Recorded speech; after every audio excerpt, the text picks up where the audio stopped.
5 seconds. Start. This committee was to submit its report on the first day of the 15th session of the Rajya Sabha, that was in 2003. But this committee had to be granted 3 extensions, and the report was ultimately available on the 3rd March 2005.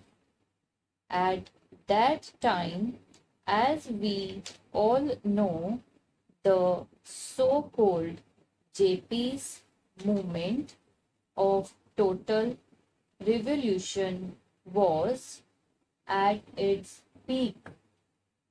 Within 2 or 3 months, the national emergency had to be declared, and during the emergency, priorities had changed, and we could not just effect this desired improvement at that time, and we could not bring about this legislation. And then the Janta rule and the Lok Dal rule. For 30 months, they were in power, but they too, although they tried to pose to be the champions of the downtrodden and the workers, failed to deliver the goods, and that is why today we were going to consider the report of that committee that was presented to the government in 2005.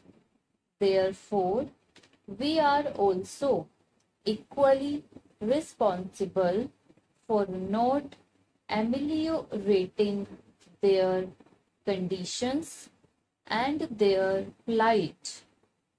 The committee had to consider 120 memoranda giving views and suggestions from various unions and associations, and 59 witnesses appeared before the committee, and that committee itself came to the conclusion that in various areas, even the barest minimum facilities, such as arrangement for supply of wholesome drinking water, latrines, urinals, provision of qualified doctors, had not been provided, though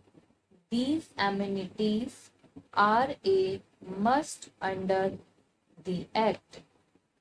The Act has been there, but we could not enforce it, we could not implement it, only because the employers did not want it. They did not want to give to the workers due justice. Inadequacy of punishments that are awarded under the Act is one of the main impediments standing in the way of implementation of various welfare measures. Courts generally take a lenient view of the offences under the Act, and they let off the employers who are offenders with lighter punishment, which generally amounts to a fine of rupees 100. So, the committee suggested amendment to section 36 of the Act.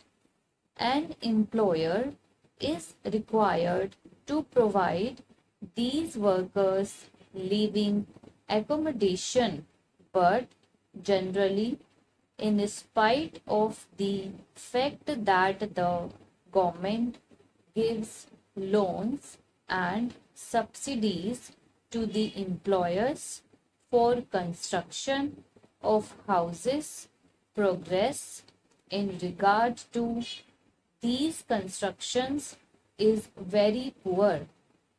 As I said earlier, very unhygienic and insecure houses are there where these people have to live. Even compensation to the workers in the event of house collapse is not given.